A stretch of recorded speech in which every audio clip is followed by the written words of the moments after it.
બીજું બાપા પાછું સ્પષ્ટ કરે છે આમાં કે રાજા સાહેબ રખેવાળ બનશે.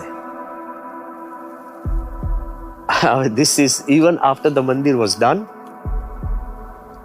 I could not digest this line.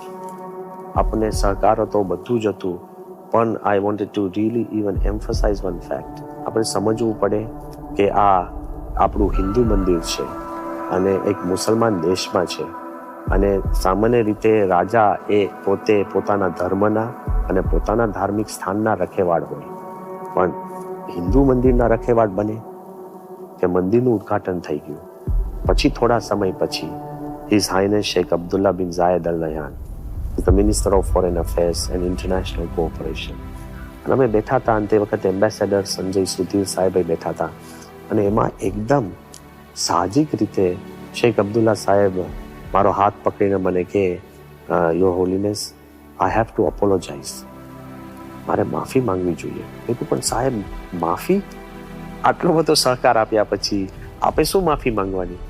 એ કે ના, મારે તમને એક વાત કરવાની હતી જે રહી ગઈ. And I said, કઈ વાત? એ કે I should have told you before the mandir was inaugurated કે you are under our protection. I said, what? They said, you are under our protection. મારે તમને day 1 થી આ કહેવાનું હતું કે અમે તમારા રખેવાળ છીએ, you are under our protection. અને પછી મને કીધું, you know what that means in the Arabic world? અરબિક સંસ્કૃતિનો અર્થ શું થાય? મેં કહ્યું ના સાહેબ, એ કે you are closer than my family. અમારા કુટુંબ કરતા પણ તમે અમારા વધુ નજીક છો, you are under our protection. એમની હાજરીમાં મને છે ને આંસુ આવી ગયા, કારણ કે આખો પત્ર 99% સાચો પડે અને એક લાઈનમાં કેવી રીતના.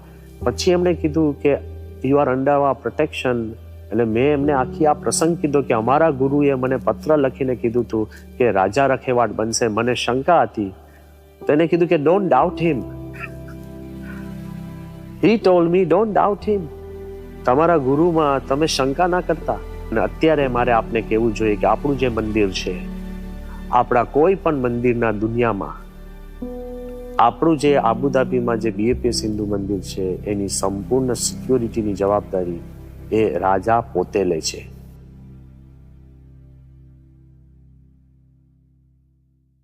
અને મહાન સ્વામી પાછા આગળ લખે છે કે દેવતાઓ સેવા